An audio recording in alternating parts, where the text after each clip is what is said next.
Now, from starring in one of Netflix's most successful teen series, Heartstopper, to appearing in Celebrity Big Brother last year, Bradley Riches is certainly no stranger to our screens, but his latest role as Emmerdale's first neurodivergent character, Lewis Barton, is particularly close to his heart. Hiya, brother. Did you know my dad? We haven't got the same one, if that's what you're getting at. And Emma, Mum. What's it like, being autistic? I guess it can be quite spicy in the feelings and senses department. For heaven's sake! We've got a cafe full of punters out there. Just all got a bit too much. And when that happens, I put these on. You've got a kid? Yeah, a son. She had a crazy one night with a barmaid in Leeds and her son left bang with a baby. She put him up for adoption as soon as he was born. She's got Emma something. If it's all getting too much, just tell me, OK? We can work it out. My head's full, like, staticky. Sometimes wish I had an off switch. Come back when you're ready, all right? Please welcome Bradley Riches, a.k.a. Lewis Barton.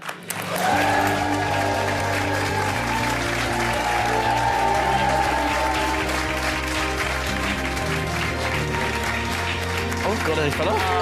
Spinning around. I'm here. You've got the swingy chair. Yeah, sorry, I won't stop moving on that. So, a very sort of personal role for you, this. Did you think hard before to take it? No, not really.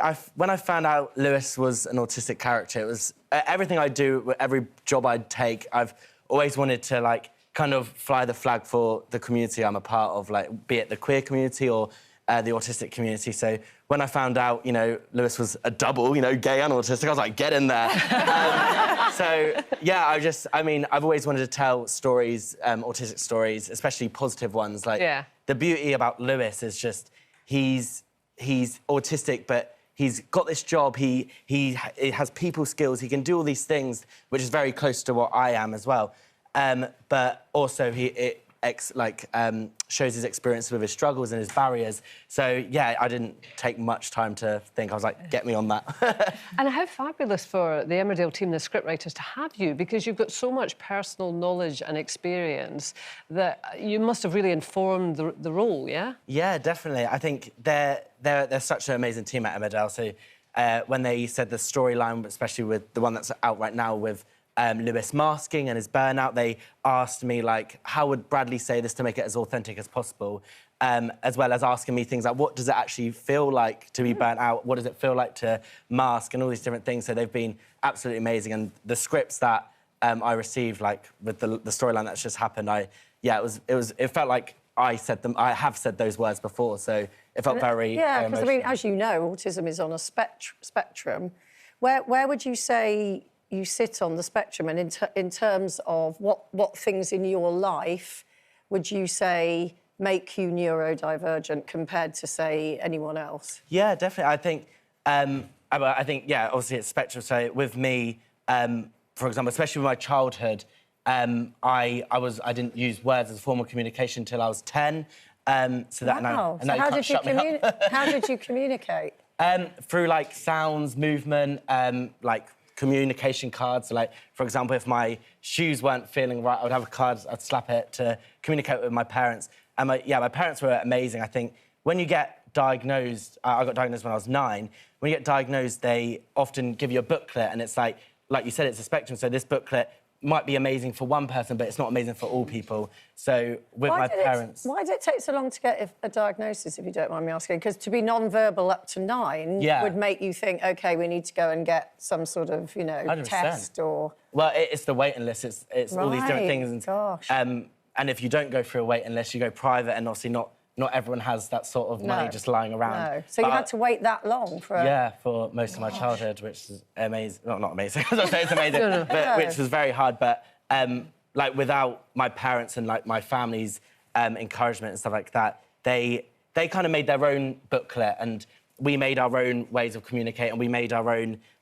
what does Bradley do? What does this do? So, yeah, my parents are absolutely amazing, and, yeah, I feel very privileged. Did drama classes help you when it came to sort of speaking with people and just putting yourself out there a little bit more? Yeah, I feel like acting definitely saved me in a lot of ways. It's like, obviously, growing up not speaking, and then my nan being like, oh, let's just throw him into a drama class for confidence. I was like, OK, that's bonkers, but I went in there, and then I would start listening to, like, you know, like you watch on TV, like, these American accents, and then slowly over time I was like, putting these accents on, and through characters I kind of learn via myself. So through a character I've kind of like embedded, OK, how would Bradley say this? How would I do this? And yeah, through acting it was kind of an escapism, and it was, yeah, it kind of changed my And you life. landed on your feet. You got a Netflix series, I know. literally straight out of drama school. Yeah, which is amazing. It's such an inspirational story, though. I mean, I had no idea.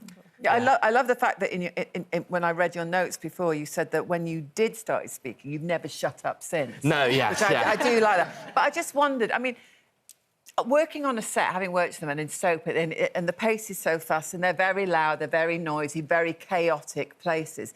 When you first started acting and going into these environments, was that a shock? Did you have to find ways to deal with that, or did it not impact you too much? Yeah, definitely. I think every set I've worked on, they've always asked like if there's any like special requirements I'd need. Like a lot of the time at drama school, you get told like just be grateful you're in a job, like be happy that you're in it. But a lot of the time, especially neurodivergent people, you're not like a diva if you need to say, oh, I need a minute by myself, I need a separate room just to breathe and like actually not have like a panic attack and these things. So every set I've worked on, they've been very open and honest about what they can do, what like the conversations were flowing.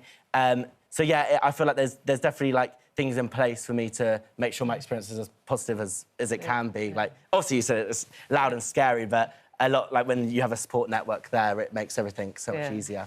Well, professionally, things are obviously going brilliantly well, and personally, because I believe congratulations are in order, is that right? Yes, which is amazing. Yeah, I mean, I met the love of my life, which is amazing, and yeah, he thanks.